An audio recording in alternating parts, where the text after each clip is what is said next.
नमस्कार, आप देख रहे हैं प्राइम न्यूज़ 24। मैं हूं आपके साथ सोनिका।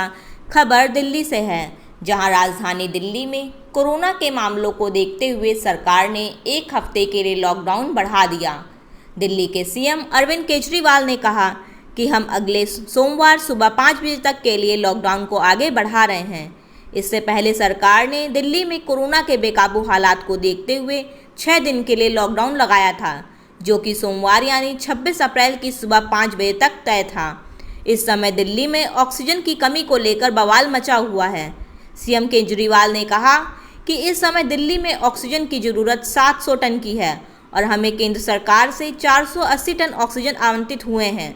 अरविंद केजरीवाल ने कहा, हमने एक पोर्टल शुरू किया है जो ऑक्सीजन की आपूर्ति के बेहतर इंतजाम के लिए ऑक्सीजन निर्माताओं, आपूर्तिकर्ताओं और अस्पतालों द्वारा 2 घंटे में अपडेट किया जाएगा। केंद्रीय और राज्य की टीमें एक साथ काम कर रही हैं। आपको बता दें, राजधानी दिल्ली में कोरोना के मामले हर रोज बढ़ते जा रहे हैं। शनिवार को कोरोना वायरस संक्रमण के कारण एक दिन में सर्वाधिक 357 लोगों की मौत होने के साथ संक्रमण के 24,000 से अधिक नए मामले सामने आए थे। इस समय 1 लाख के करीब एक्टिव मामले हैं। पिछले 24 घंटे में 22,695 मरीज संक्रमण से ठीक भी हुए हैं। दिल्ली में पिछले 24 घंटे में 74,702 नमूनों की जांच की गई है और 35,455 लोगों को कोविड-19 का टीका भी लगाया गया है। प्राइम न्यूज़ 24 के लिए प्रियंका राजपूत की रिपोर्ट। हम देख रहे हैं कि दिल्ली में ऑक्सीजन की काफ़ी ज़्यादा समस्या हो रही है। दिल्ली में ऑक्सीजन की काफ़ी कमी महसूस हो रही है। दिल्ली की इस वक्त ज़रूरत 700 टन की है और हमें केंद्र सरकार से 480 टन अलॉट हुई है। कल 10 टन और अलॉट किया केंद्र सरकार ने। 490 टन अब दिल्ली को अलॉट हुई है, लेकिन ये पूरी अलॉटमेंट भी अभी दिल्ली में नहीं आ रही है। इसका भी काफ़ी कम, एक तरह से कल 330-335 तक ही दिल्ली पहुंची है। तो 700 टन की ज़रूरत है इतने कोरोना की महामारी में, उसके मुकाबले में 330-335 ही पहुंच रही है। ये दिल्ली जो ऑक्सीजन की कमी है, दिल्ली के अंदर ऑक्सीजन पहुंच नहीं रही है, जगह जगह से जो ऑक्सीजन आनी है, ये एक बहुत बड़ा कारण है जो ऑक्सीजन की कमी जगह जगह अस्पतालों में महसूस हो रही है। लेकिन हमारे ऑफिसर्स, हमारे सभी मंत्रीगण, हमारे सभी लोग रात रात भर पिछले कुछ दिनों में, जब से ऑक्सीजन की कमी हुई है, एक एक अस्पताल जहाँ जहाँ कमी है वहाँ सप्लायर से, मैन्युफैक्चरर से, ट्रक ड्राइवर से जो लेके आ रहा है उससे फ़ोन कर करके कोशिश कर रहे हैं कि समय पे अस्पताल में पहुँचे।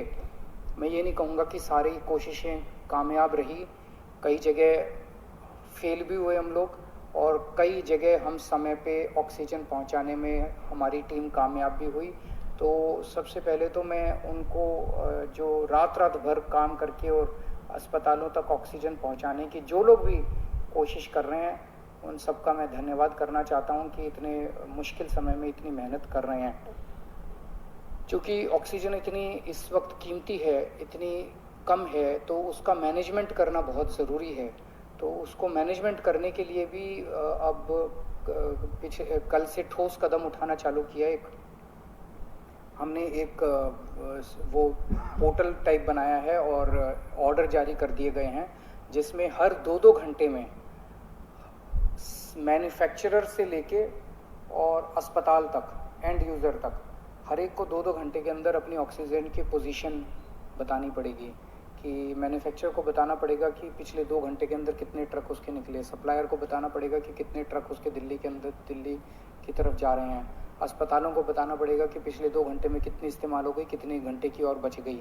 ये सारी चीज़ों ताकि दिल्ली सरकार को पता रहे कि कहाँ कमी आने वाली है। तो इसके अलावा केंद्र सरकार से काफ़ी सहयोग मिल रहा है। कल भी पूरा दिन केंद्र सरकार के अलग अलग मंत्रालयों के साथ हमारे ऑफिसर्स की टीम बैठी रही और दोनों टीमें, केंद्र सरकार और दिल्ली सरकार, अच्छे से मिल के काम कर रही हैं और कोशिश की जा रही है कि जो भी सप्लाईज़ आने में दिक्कत हो रही है, उन दिक्कतों को दूर किया जा सके। और मैं समझता हूँ कि आने वाले कुछ दिनों के अंदर ये बहुत ज़्यादा अफरा तफरी का जो आलम है ये ठीक हो जाना चाहिए। कल हम पूरी कोशिश कर रहे हैं कि जहाँ से भी, और केंद्र सरकार से तो मदद मिल रही है, और भी जहाँ से भी हम लोगों को ऑक्सीजन मिल सके, ऑक्सीजन के टैंकर मिल सके, पूरे देश से, दुनिया भर से हम पूरी कोशिश कर रहे हैं। कल देश के सभी मुख्यमंत्रियों को मैंने चिट्ठी लिखी है कि अगर आपके यहाँ, आपके राज्य में, गवर्नमेंट में या किसी कंपनी में कोई ऑक्सीजन की पॉसिबिलिटी हो तो हमें ऑक्सीजन मुहैया कराइए, ऑक्सीजन टैंकर मुहैया कराइए। कुछ एक राज्यों के साथ बातचीत भी शुरू हुई है। जब भी कुछ कॉन्क्रीट नतीजे आएंगे मैं आपको ज़रूर बताऊंगा। लेकिन बहुत ज़्यादा कठिन परिस्थिति है। इन कठिन परिस्थितियों के अंदर सब मिल के काम कर रहे हैं। मैं उम्मीद करता हूं कि ये जो इतनी बड़ी इमरजेंसी क्रिएट हो गई है, इससे हम लोगों को जल्द छुटकारा मिलेगा। बहुत बहुत शुक्रिया।